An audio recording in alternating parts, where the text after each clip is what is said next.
Қайырлы күн, күндеріңіз сәтті өтсін. Бүгін сіздермен осындай жұмсақ, үлпілдек, сарғайып әдемі болып пісетін бауырсақтардың рецептісімен бөлісетін боламын.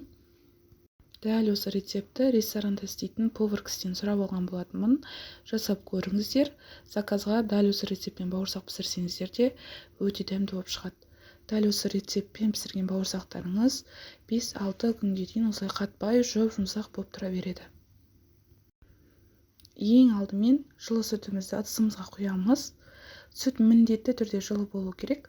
Қантымызды және де ашытқымызды өлшеп саламыз. Тұзды қоспаймыз. Тұз осы апарамыздың көтерілуіне кедергі жасайды. Апарамыз жақсылап көтерілгеннен кейін барып қана тұзымызды қосатын боламыз.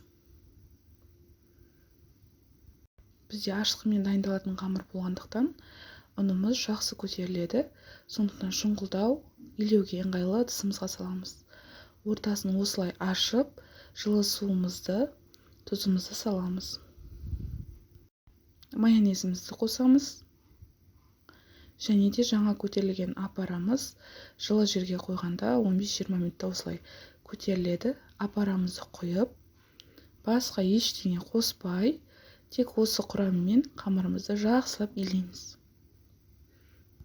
Қолданатын заттарыңыздың барлығы жылы болған дұрыс. Қамырымызды осылай барлығын біріктіріп аламыз.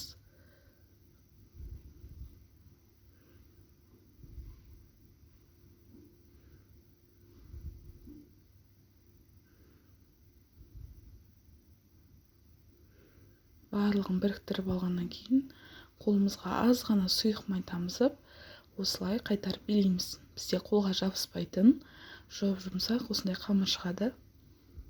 Қамырымызды жарты сағатқа тоңдырып қойдық. Жарты сағаттан кейін қамырымыз осылай 2 есе көтерілді. Аз ғана сұйық маймен қолымызды шылап, осылай қайтарып илейміз. Жақсылап қамырларымызды басып шығып, тағы да жарты сағатқа тоңдырып қоямыз.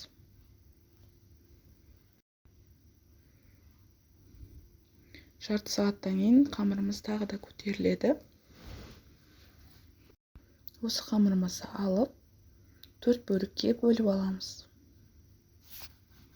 Өзімізге керекті бір бөлігін ғана алып, қалған бөлігін бетін жауып қойып қоямыз. Қамырымыз осылай жұмсақ болып шығады. Жұқалау етіп осылай жайып шығамыз. Қатты жұқа қылмаймыз. Дөңгелек формамен кессеңіздер де болады. Менде уақыт тапшылығына байланысты осылай кесе салдым. Осылай барлығын 4 бұрышты етіп кесіп алдым. Осындай жұқалықта. Енді осы қамырларымды 15 минут тағы да көтерілуге қалдырамын. Көтерілуге қалдырған кезде бетін сүлгімен жауып қоясыздар, беті кеуіп кетпес үшін. Майымызды қыздырып, қызған майымызға пісіріп аламыз. Бірден көтеріледі. Екі беті қыздырған кезде осылай майынан сорғытып, бауырсақтарымызды аламыз. Барлық бауырсақтарымызды осылай пісіріп аламыз. Өте жұмсақ болып шығады. Жасап көріңіздер. Дәл осы рецептпен жасап көрген болсаңыздар, комментарий астына жазып кетулеріңізді сұраймын. Дәмді тағам жасап, үй іштеріңізді қуантыңыздар. Ас болсын.